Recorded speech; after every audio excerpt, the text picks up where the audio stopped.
Joy for millions of England fans after more late drama at this tournament. They can now look forward to a final against Spain on Sunday evening and just maybe the first major trophy since 1966. Good evening to you and welcome along to Sky Sports News. After late drama in Dortmund, which has seen England reach their first final of a major tournament on foreign soil, Gareth Ainsworth has been watching it. Gareth, how do you sum that up? I've calmed down a bit now. That was incredible, you know. First half, it's the performance everyone's been asking for that we know is there, but in this tournament, this is the Euros. Other teams try and stop you doing what you're doing, you know. It's not often you can be on top the whole game. First half, we were certainly on top. We deserved to be in front rather than be a draw. You know, the Dutch, I think after 8 minutes, Declan Rice lost the ball in midfield. It was a fantastic strike from Simons into the top corner. Pickford had no chance. Yeah. But the reaction from England in that first half was sensational. Really was. And it's been a trait of the Euros, actually. Teams that have gone behind seem to have stepped up, whether it's the other team defending and dropping deep to defend a lead. But we certainly stepped up. Foden had his best game for us, I think, you know, people will say. Unlucky not to score. Unlucky not to score. Some sensational efforts. Harry Kane was hitting the target. And then we get the penalty, which for me is all day penalty. I know what's going to happen. People will say, oh, we're lucky we got that penalty, we didn't deserve the penalty. Have a look at that. That's a penalty all day. Would it be a free kick in the centre circle if someone flicks it off and gets outside the box? That is a free kick, no matter where you are on the pitch. Inside the box, the referee's got a decision to make. I know there was worry about the referee before the game for one reason or another, but wow, he's done a great job tonight. He's got every decision right.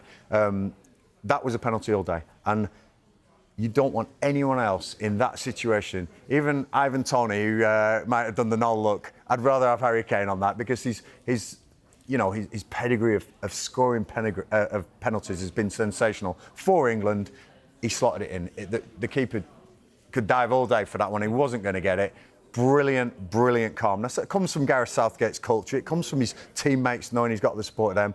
We're going 1-1. Phil Foden just missed the outside of the bar there, you know, and he had one cleared off the line. The Dutch did look a little bit dangerous from set pieces. And then in the second half, Ronald Koeman's come out. He's made a couple of changes. He really got to give him credit. What did he do?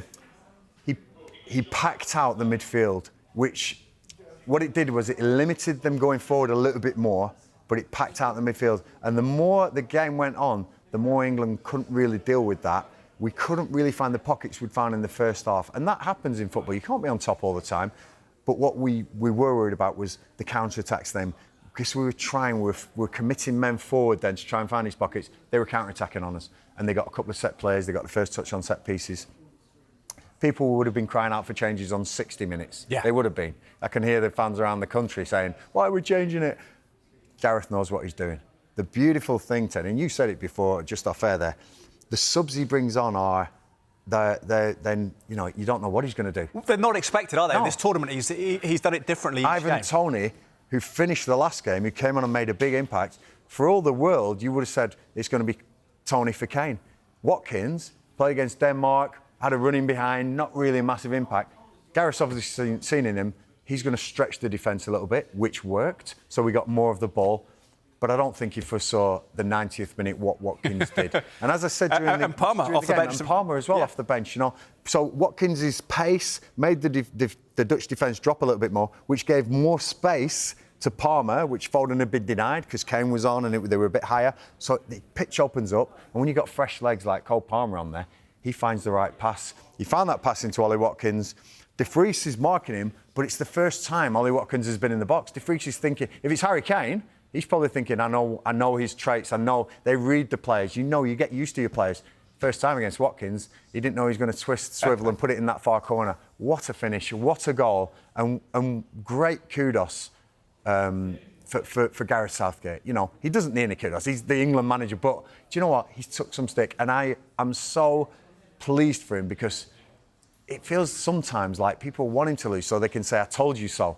Well, tonight, nobody can say I told you so because we've made second Euro succession a final. That's brilliant. Only English manager to reach two finals of a major competition. I mean, whatever happens now, he's in the pantheon of legends, and isn't the he? first to reach a final away from England. England, you know. Yeah. I mean, I mean, Sir Gareth Southgate, it's going to come up, I tell you, because we are going to win this. We're going to shock the world by beating Spain. I think that Spain will fear us.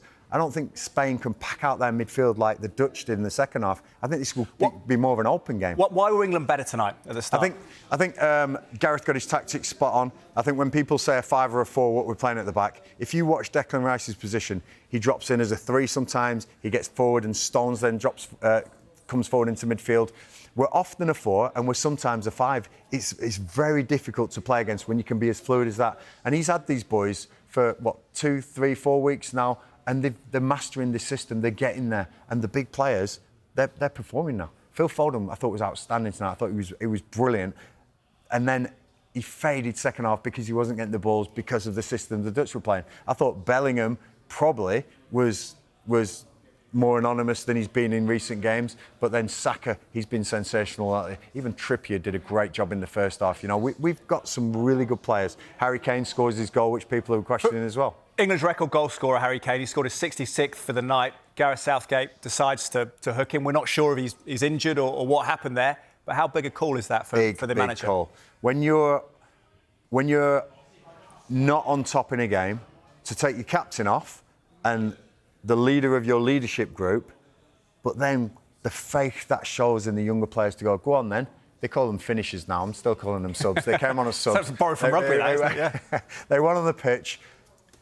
And I know, I'm telling you now, I don't know this for a fact, but I tell you, I'll bet my life that Harry Kane came off and gave them both a little word of encouragement, and that makes them feel $1 million. That's the England captain, that's Harry Kane, our record goal scorer. He said something to us, I'm going on there and I'm going to make an impact. Ollie Watkins has said post-match that when he came on with Cole Palmer, he said, you're going to set me up for a goal tonight. I mean, that underscores, I suppose, the optimism and camaraderie in the team. I wish I'd have heard that in the commentary, because then I wouldn't have been so animated at the end. I knew it was coming. I said about 2 minutes before it happened, I was going to say, it's made. Maybe there's a hero on the bench. There certainly was tonight. I mean, Ollie Watkins, he's been doing it all season for Aston Villa. He's a sensational player. Him and Ivan Toney. It's just that they've got Harry Kane in front of them. Harry Kane spoke about an aura pre-match. He said that because we've gone deep in tournaments, teams inherently have a bit of a fear about us. Did you sense that tonight in the last 15 minutes, that perhaps the Netherlands do start to think, or maybe England are going to go deep again? Do you know what? I think the Netherlands... I think what happened was the Netherlands had a lot of ball second half, and I think they got maybe a little bit overconfident. And when they put Watkins on, I think it changed the whole shape of the Netherlands. I really do. I think it stretched them, because he made a couple of runs in behind Teddy earlier when John Stones had the ball. You could see Ollie Watkins going, and that pulled De Vries and Van Dijk just that little bit further back. And all it takes is 5 yards for this space to open up then for our midfield to get back on the ball like we were first half. And as it happens, that's where Cole Palmer picked it up, slipped in Ollie Watkins, and that was the winning goal. Dutch journalists this week, and some English journalists bringing up to Ronald Koeman the October '93. Koeman should have been sent off, scored the free kick against England. Does that play any part in the emotion tonight, or is it pure jubilation to make history? I remember that. Yeah, Graham Taylor, God rest his soul, was the England manager there, and that was tough to take, because he should have been sent off, and he did score the free kick that didn't help us qualify at all for the USA '94. Them days have gone. But when we're talking about them days, we've just made our second successive Euro final. We made a semi-final of the World Cup. What more does Gareth Southgate have to do to say, he's decent, he's good for England, let's stick with him? I don't know what he's going to do after this tournament, but making the final is sensational, and I'm really proud to be English. What chance of winning the final? I think we've got a chance. I think we've got as good a chance as anyone. I think Spain are very good, especially in wide areas. But I say that Cole Palmer is probably the best right-back in the world at the moment. I don't know if there's a better one out there. I think athleticism is fantastic. Kyle Walker. Did I say Cole Palmer? Kyle Walker, sorry. Cole Palmer. I've never seen Cole Palmer at right-back. Kyle Walker, I think he's the best right-back in the world. He doesn't dive into tackles. He relies on he knows he's got the pace of people.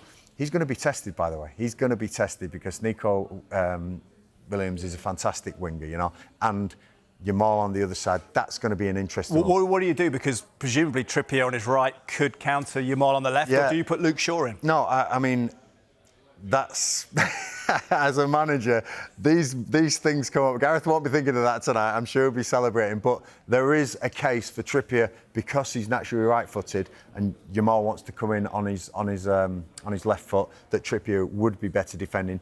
But I also think if we are a 3, he runs into our centre halves as well. So he's sure a better option and balances us up better. You know, one thing's for sure: every single player that's put a shirt on for England, whether they've played a minute or not, deserve enormous credit for getting this squad to the final, because it's a squad game. All 26 have got us to the final. It's not the 11 that have played, and it's the changes that Gareth has made, the unexpected, the cleverness of our system sometimes. I don't think he gets way credit for it, but I don't think people see it either, and that's the problem. Southgate's been openly concerned about central midfield area in terms of not being able to replace Calvin Phillips. People poured score on that comment, but that was his comment. Has it developed to the point where you're confident going against a Goliath like Rodri on Sunday? I think that in the early days, in the early games, your Serbias, your Denmarks and your Slovenias, I agree. I think that we missed that second sitter, which is Calvin Phillips.